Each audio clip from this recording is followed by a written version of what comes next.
Good morning students. आज हम geography का first chapter that is the earth and solar system के ऊपर डिस्कस करेंगे। अर्थ एंड सोलर सिस्टम ये इतना वास्ट टॉपिक है, ठीक है। जितने भी हमारी एस्ट्रोनॉट्स है या जितने भी स्पेस रिलेटेड साइंटिस्ट हैं, वो आज तक जितने भी हमारा इन्वेंशंस हुआ है, डिस्कवरीज हुआ है, ये हुआ है कि लगभग हमारे पास जो इन्फॉर्मेशंस है ये 40 या 50% है। हमारे पास डिटेल्स नहीं पता है about universe, about the celestial bodies, about the space. हमारे पास बहुत लिमिटेड इन्फॉर्मेशन है, हमारे पास कुछ नहीं पता हमें, ठीक है। ये इतना इंटरेस्टेड टॉपिक है एंड ह्यूज टॉपिक है जिसके बारे में हम जितना भी डिस्कशन करें वो बहुत ही कम है। तो आज जो भी बेसिक चीज़ें हैं related to earth and solar system chapter का नाम है, इसके ऊपर हम डिस्कस करेंगे। अच्छा, तो फर्स्ट ऑफ ऑल देखते हैं हम व्हाट इज स्पेस। स्पेस क्या होता है, यूनिवर्स क्या होता है, ठीक है। रात को हम जब आसमान में देखते हैं, नज़र हमारे जहाँ तक जाता है ये लिमिटेड नहीं होता। हम कोई भी चीज़ रात में जब आसमान को देखते हैं ना, एक लिमिटेड एरिया को हम कवर नहीं कर पाते। बिल्कुल ऐसा लगता है कि जैसे ये कभी ख़त्म ना होने वाला चीज़ है, ठीक है। यूनिवर्स मीन्स अंतरिक्ष या स्पेस, ये कभी नहीं खत्म होने वाला। हमारी जो सोलर सिस्टम है ये पार्ट है यूनिवर्स का एक पार्ट ही है। इमेजिन कीजिए ऐसे ह्यूज सोलर सिस्टम से उसके अंदर हमारी जो एस्ट्रोनॉट्स है कुछ डिस्कवरीज करते हैं, मतलब अलग अलग इन्फॉर्मेशन हमारे पास आ रहा है।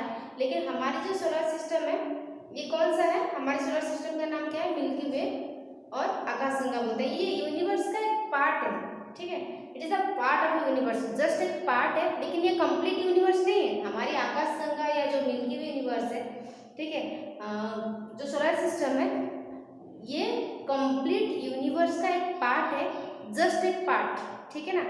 1/100 पार्ट से हम इमेजिन करेंगे तो एक ही पार्ट है। तो इसके ऊपर डिस्कस करना बहुत ज़रूरी है। तो फर्स्ट हम देखते हैं यूनिवर्स क्या है, स्टार्स क्या है, पॉइंट वाइज करके हम डिस्कस करेंगे। तो फर्स्ट ऑफ ऑल हम देखते हैं कि यूनिवर्स, मैंने कहा रात में जब हम आसमान को देखते हैं जो भी चीज़ अनलिमिटेड है, बिल्कुल हमारी आइज को कैच नहीं कर पाता। ऐसा लगता है कि इसे शुरू हुआ है, ये खत्म होता ही नहीं है, अनंत, ठीक है। कभी ऐसा लगता है कि जैसे खत्म ही नहीं हुआ ये फीचर्स, तो हम इसको यूनिवर्स बोलते हैं। यूनिवर्स में क्या होता है, अंतरिक्ष में हम रात में देखते हैं कुछ स्टार्स होते हैं, बिल्कुल ट्विंकलिंग मीन्स चमकता हुआ, कंस्टेंट लाइट प्रोवाइड नहीं करता है। ऐसा लगता है जैसे अप डाउन ऐसा हो रहा है, ठीक है। तो जो ट्विंकलिंग ऑब्जेक्ट्स है, कुछ ऑब्जेक्ट है बिल्कुल ट्विंकलिंग रहता है और कुछ ऑब्जेक्ट है जो बिल्कुल कंस्टेंट लाइट प्रोवाइड करता है, बिल्कुल मीन्स उनमें ट्विंकलिंग नेचर नहीं होता। ये जो ट्विंकलिंग चीज़ है या ट्विंकलिंग बॉडीज है उसको हम बोलते हैं द स्टार्स, ठीक है। ये बहुत इंटरेस्टिंग पार्ट है। The stars are the twinkling object, stars are the twinkling object means ये स्टार्स की डेफिनेशन हम आगे पढ़ेंगे। क्या है जिसका दोज हुए मून लाइट, जो जिसके पास खुद लाइट होता है, जो खुद लाइट प्रोवाइड करता है, किसी के ऊपर डिपेंड नहीं करता, वो स्टार्स है, वो डिटेल्स में जाएंगे। तो ये सारे जो स्टार्स है हमारे जब यूनिवर्स में हम देखेंगे, हम तो खाली स्टार्स नहीं देखेंगे, स्टार्स के साथ बहुत सारे ऑब्जेक्ट्स दिखाई देते हैं। Along with stars many objects are seen. वो सारा चीज़ को हम क्या बोलते हैं, सिलेस्टियल बॉडीज, सबको बोलते हैं the celestial bodies. Celestial bodies then हमारे क्या आएगा, मेटेरॉइड्स आएगा, स्टार्स आएगा, ठीक है, प्लैनेट्स आएगा, this are all, sun moon, ये सब आएगा हमारी सेलेस्टियल बॉडीज। तो द यूनिवर्स का ईच एंड एवरी पार्ट या ईच या every object of the universe is called the celestial bodies. हमारी यूनिवर्स का हर एक ऑब्जेक्ट को हम सेलेस्टियल बॉडीज बोलते हैं। हर एक ऑब्जेक्ट, आप स्टार्स को समझ लीजिए, प्लैनेट्स को समझ लीजिए, सैटेलाइट्स को समझ लीजिए, सन को समझ लीजिए या मून, जो भी है वो सारे आपकी सेलेस्टियल बॉडीज में आएगा, ठीक है।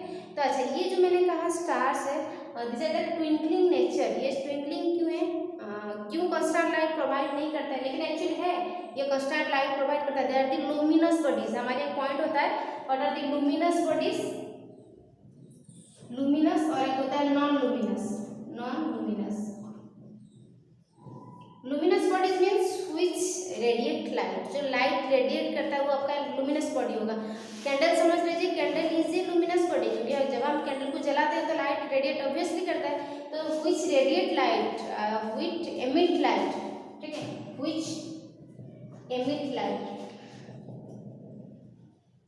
जो लाइट भी एमिट करता है हम उसको लुमिनस बॉडीज बोलते हैं, ठीक है। तो हमारे जो यूनिवर्स में जो सिलेस्टियल बॉडीज है, सिलेस्टियल बॉडीज मैंने किसको कहा, सन, मून, स्टार्स, प्लैनेट्स सारे, ऑल आर सिलेस्टियल बॉडीज। इसमें से कुछ है जो कि लुमिनस बॉडीज है और कुछ है जो कि नॉन लुमिनस बॉडीज है, ठीक है। तो आगे हम उसको कैटेगराइज करेंगे कौन सा लुमिनस कौन से नॉन लुमिनस बॉडी, लेकिन उसमें जो इंपॉर्टेंट पॉइंट है ये जो मैंने कहा था, स्टार्स आर ट्विंकलिंग ऑब्जेक्ट, है ना, हमने राइम्स भी पढ़ा है, ट्विंकल ट्विंकल लिटिल स्टार, जो भी पॉइंट है वो भी है। तो ट्विंकलिंग मीन्स ये ट्विंकलिंग क्यों होता है, कंस्टेंटली लाइट प्रोवाइड नहीं करता है, किस लिए, रीजन इसका है हमारे जो एटमॉस्फेयर, एटमॉस्फेयर का डेफिनेशन क्या होता है, the layer of air which surrounds the earth, ठीक है। एयर का ऐसा लेयर जो हमारे अर्थ को सराउंड्स करता है या हमारे अर्थ को कवर करके रखा है, इसको हम एटमॉस्फेयर बोलते हैं। एटमॉस्फेयर के बहुत सारा बेनिफिट्स है, ठीक है, जैसे कि हमारी सनलाइट को जस्ट कुछ परसेंटेज आने के लिए देता है, सन की जो हार्मफुल रेडिएशंस होता है जैसे यूवी रेज, अल्ट्रावायलेट रेज वगैरह को धरती तक पहुंचने नहीं देता, तो उसके सारे बहुत सारे बेनिफिट्स है। तो इसमें जो मेन टॉपिक था stars, why stars are twinkling in nature, उसका मेन रीजन है क्योंकि हमारे जो एटमॉस्फेयर है उसमें डिफरेंट लेयर है ना, जनरली 5 लेयर्स ऑफ एटमॉस्फेयर है, troposphere, stratosphere, mesosphere, thermosphere and exosphere. और एक लेयर हम डिस्कस करते हैं वो थर्मोस्फियर के ऊपर है, वो अलग बात है, लेकिन जो 5 टाइप्स ऑफ लेयर्स, आयोनोस्फियर होता है जहाँ पे the atoms are converted into ions, positive या नेगेटिव में चेंज हो जाता है, वो आयोनोस्फियर है। लेकिन जो layer of atmosphere, troposphere, stratosphere, mesosphere, thermosphere, exosphere and ionosphere, ठीक है। तो ये जो अलग अलग लेयर है एटमॉस्फियर में, वहाँ पे क्या होता है, जैसे क्वेश्चन होता है कि ट्रोपोस्फियर में वेदर चेंज होता है, डस्ट पार्टिकल्स मिलता है, स्ट्रेटोस्फियर में वेदर चेंजेस नहीं होता है, इसलिए जेट एरोप्लेन्स वगैरह स्ट्रेटोस्फियर लेयर में मूव करते हैं, क्योंकि जहाँ पे वेदर चेंजेस की पॉसिबिलिटीज होता है वहाँ पे चांसेस रहता है जैसे प्लान क्रैश वगैरह, ठीक है। तो अलग अलग जो हमारे लेयर ऑफ एटमॉस्फेयर का अलग अलग स्पेशलिटीज है, समझ में आया। तो जब ये स्टार्स की light, star is a luminous body, they have own light, उनका अपने लाइट है, stars, sun is a star, ठीक है, सन इज ए स्टार, मैं सन के ऊपर जाऊंगी डिटेल्स में, उसके डिफरेंट रिएक्शंस उसके अंदर जो जो भी वो बताऊंगी, लेकिन सपोज ये स्टार है, हम सन की बात नहीं कर रहे हैं पर्टिकुलरली, एक स्टार की बात कर रहे हैं। जब ये लाइट को प्रोवाइड करता है ना, या धरती के ऊपर ये लाइट आके पहुंचता है, उसको डिफरेंट लेयर्स को क्रॉस करना पड़ता है, ट्रोपोस्फियर को क्रॉस करना पड़ता है, ठीक है, it have to cross different layers, इसको डिफरेंट लेयर को क्रॉस करके हमारे पास आना पड़ता है, ठीक है। ट्रोपोस्फियर हो गया आपका, stratosphere, then stratosphere, mesosphere, thermosphere, exosphere, ठीक है। तो ये आपका डिफरेंट लेयर्स ऑफ एटमॉस्फेयर। तो जब हमारे पास इसकी through different layer of atmosphere light cross करके हमारे पास पहुंचता है ना, तो क्या होता है, ये अलग अलग मीडियम है, देखिए यहाँ पे अलग अलग, यहाँ पे मैंने कहा ट्रोपोस्फियर में वेदर चेंज होता है, यहाँ पे डस्ट पार्टिकल्स मिलता है, यहाँ पे नहीं मिलता है, कुछ लेयर होता है जहाँ पे आपको ओजोन की लेयर मिलेगा। तो जब लाइट आता है, लाइट क्या होता है, हमने एक पॉइंट पढ़ा है, रिफ्लेक्शन एंड रिफ्रैक्शन, ठीक है। रिफ्लेक्शन क्या होता है, सपोज मैंने यहाँ पे दीवार है, मैंने एक बॉल फेंका, तो यहाँ पे बॉल फेंके फिर दोबारा रिफ्लेक्ट होगा, टकरा के वापस होता है, इसको हम बोलते हैं रिफ्लेक्शन। लेकिन जब मीडियम चेंज हो जाए, है ना, जैसे लाइट जा रहा है, लाइट पड़ रहा है, एयर में आ रहा है, वो लाइट जाके पानी के ऊपर पड़ता है, तो वहाँ पे मीडियम चेंज हुआ, एक एयर मीडियम, एक होता है पानी का मीडियम। तो जब मीडियम चेंज होता है, जो होता है लाइट का, क्योंकि वाटर है, सनलाइट पड़ता है, देन कोई भी चीज पड़ता है, टकरा के क्या होता है, रिफ्लेक्टेड होता है, तो रिफ्लेक्शन हो जाता है। इस पॉइंट को हम बोलते हैं रिफ्रैक्शन। रिफ्रैक्शन कब होता है ना, जब मीडियम चेंज होता है, ये था तुम्हारा एयर, ये हो गया वाटर, रिफ्रैक्शन हो गया। तो ऐसे जब स्टार्स की लाइट अलग अलग लेयर को क्रॉस करके हमारे पास आता है, तो यहाँ पे उसका रिफ्रैक्शन होता है, रिफ्रैक्शन, लाइट बाउंस बैक होता है, रिफ्लेक्ट होता है, ठीक है। तो ये अलग अलग डिरेक्शंस में, क्योंकि ये तो कॉन्स्टेंटली नहीं होता है ना, हम पढ़ेंगे हायर क्लासेस में जाएंगे, रिफ्लेक्शन 2 टाइप्स का है, एक है तुम्हारा रेगुलर रिफ्लेक्शन, एक होता है इरेगुलर रिफ्लेक्शन। जब सपोज रिफ्लेक्शन एक प्लेन मिरर के ऊपर पड़ता है, लाइट पड़ा, रेगुलर रिफ्लेक्शन हो गया, रेगुलर। लेकिन जब एक टेढ़ा मेढ़ा सरफेस के ऊपर लाइट पड़ता है ना, तब उसका कोई ठिकाना नहीं रहता, उसको हम बोलते हैं इरेगुलर रिफ्लेक्शन। ठीक है, तो स्टार्स के जब लाइट धरती तक पहुंचता है, अलग अलग लेयर्स को जब क्रॉस करके आता है, तो उसमें रिफ्लेक्शन होता है या रिफ्रैक्शन होता है, वो रेगुलर नहीं होता, वो इरेगुलर होता है, क्योंकि अलग अलग स्पीयर से, अलग अलग कंपोजिशन से, अलग अलग उसमें चीज़ें हैं जिसकी वजह से उसका रिफ्लेक्शन अलग अलग हो जाता है, उसको हम इरेगुलर रिफ्लेक्शन बोलते हैं। ये डिफरेंट टाइप्स ऑफ रिफ्रैक्शन या जो बाउंस बैकिंग नेचर की वजह से जो स्टार्स की लाइट हमें ट्विंकलिंग लगता है। ठीक है, तो the stars light seems twinkling due to the difference layer of atmosphere, अलग अलग लेयर।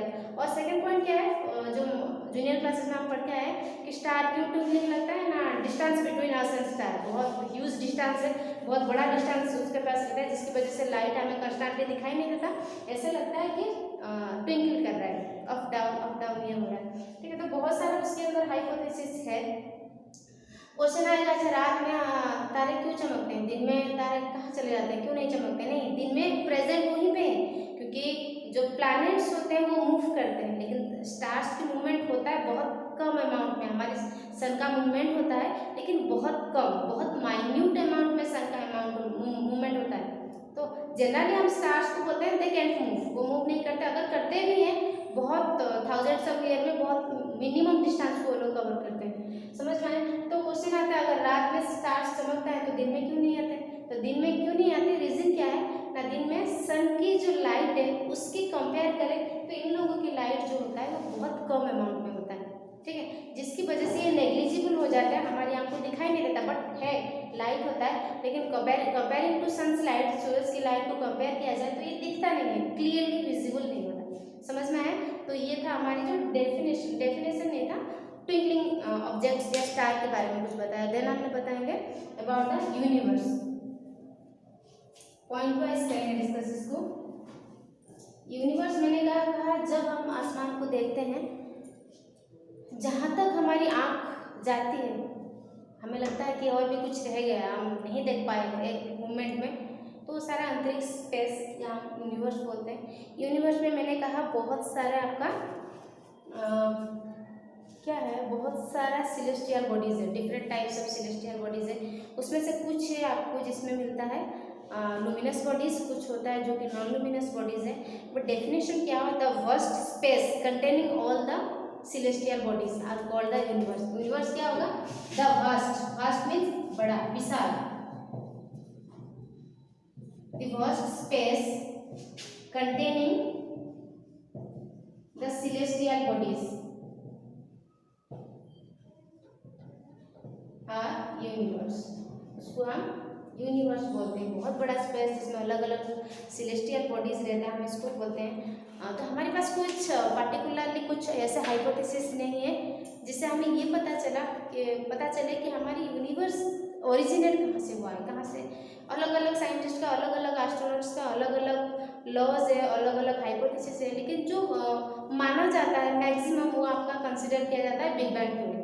ठीक है, बिग बैंग थ्योरी ये कहता है कि एक ह्यूज एक्सप्लोजन हुआ जिसकी वजह से यूनिवर्स बना या कुछ ऐसे बोलते हैं। ठीक है, पहले आग का गोला था, जैसे रिवॉल्यूट होता गया, घूमते चला गया, वो हीट रेडिएट करता चला गया, है ना, रेडिएट मीन्स एमिट करते चला गया, निकालते चला गया, जिसकी वजह से ये धीरे धीरे ठंडा होता चला गया। लेकिन अभी भी हमारी जो अर्थ का जो सेंटर कोर पार्ट है, below the earth core, sorry crust mantle and core, crust mantle core, वहाँ पे भी अभी लावा है जहाँ पे टेम्परेचर आपका 3700 डिग्री सेल्सियस तक है ना। वो बताया जा रहा है कि हमारी धरती पहले ऐसे ही था, रिवॉल्यूट करते करते करते करते पहले बिग बैंग थ्योरी से एक्सप्लोजन हुआ, देन धीरे धीरे यूनिवर्स का क्रिएशन हुआ। फिर जनरल इसको कंसिडर किया जाता है कि 13.7 मिलियन ईयर्स पहले इंसिडेंट हुआ था, बिग बैंग थ्योरी का क्रिएशन हुआ था या हमारे यूनिवर्स का क्रिएशन होता है। लेकिन जो भी हो, इसके पास हमारे पास एक्सेप्ट बिग बैंग थ्योरी हमारे पास कुछ क्लियर हाइपोथेसिस नहीं है जिससे हमें ये पता चला कि यूनिवर्स कैसे क्रिएट हुआ। ठीक है, हम कंसिडर करते हैं बिग बैंग थ्योरी की, जो कि हमारी हुआ था बिफोर 13.7 मिलियन ईयर्स से वो। ठीक है, तो इसमें देखिए इसमें beyond that our earth below the human beings, animals, planets, oceans, plants, mountain, deserts is just a tiny negligible part. तो ये जो हिमालय देखिए, प्रशांत महासागर, पैसिफिक ओशियन, जो कितना एरिया कवर करता है प्रशांत महासागर, जो हम बोलते हैं डीपेस्ट ओशियन, 11,000 मीटर। इतना डेप्थ, इतना गहराई है, मीन्स लगभग 12 किलोमीटर तक या 11.5 किलोमीटर डेप्थ गहराई है।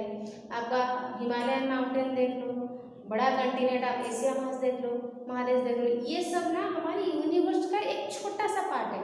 जैसे समुद्र में हम एक ड्रॉप पानी को डाल देते हैं, समुद्र और एक ड्रॉप पानी को जैसे कंपेयर करेंगे तो पूरा यूनिवर्स और हमारे एशिया कंटिनेंट या पैसिफिक ओशियन या हिमालय को हम ऐसे ही ड्रॉप की तरह मानेंगे। तो इमेजिन कीजिए यूनिवर्स कितना वास्ट है। वो हमें कंप्लीट नहीं पता उसके बारे में, कुछ ही पता है। 2-3 साल पहले लगा और एक सोलर सिस्टम का इन्वेंट नाम हुआ है जिसके नाम सरस्वती है, उसमें भी हमारे अर्थ की तरह और 7 प्लैनेट्स है। तो ऐसे ही जैसे ही टाइम्स बढ़ता जाता है अलग अलग चीज़ें हमारे पास आ जाता है, और बच्चों को जनरली इस चीज़ को जानने के लिए ज़्यादा क्रेजी रहते हैं कि यूनिवर्स में क्या होता है क्या नहीं। तो ये बहुत इंटरेस्टिंग टॉपिक है मेरे हिसाब से, आप लोग पढ़ोगे भी, बहुत मज़ेदार टॉपिक है, ठीक है। देन हम देखेंगे स्टार्स। स्टार्स क्या है? Stars are the celestial bodies which produce their own heat and light. Stars celestial bodies है जिसके पास which have their own heat and light, जिनका खुद हीट है और खुद लाइट प्रोड्यूस करते हैं। न्यूक्लियर फिजन रिएक्शन होता है, वो मैं बताऊंगी क्या है। They are actually very big and hot bodies made up of gases. उसमें जो कंपोजिशन है वो सिर्फ गैस से बना हुआ है। हाइड्रोजन हीलियम में चेंजेस हो जाता है, केमिकल रिएक्शंस उसमें होता है, न्यूक्लियर फिजन रिएक्शन होता है, बताऊंगी डिटेल्स में जब हम डिटेल्स में जाएंगे स्टार्स के ऊपर। तो स्टार का definition of what are star अगर क्वेश्चन होगा, स्टार्स क्या है? Stars are the celestial bodies which produce their own heat and light. They are made up of the hot gases only, वो सिर्फ गर्म गैस से बना हुआ है, ठीक है।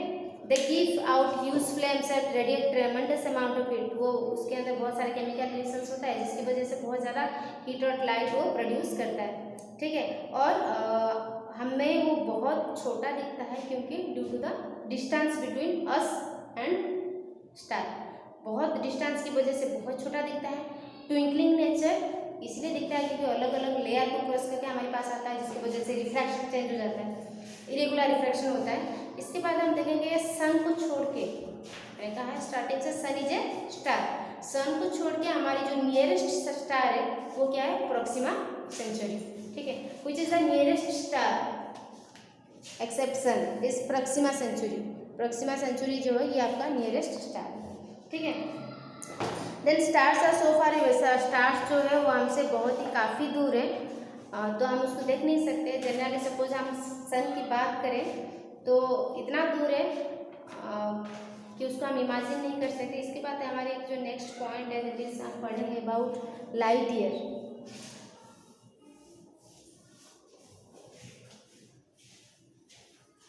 लाइट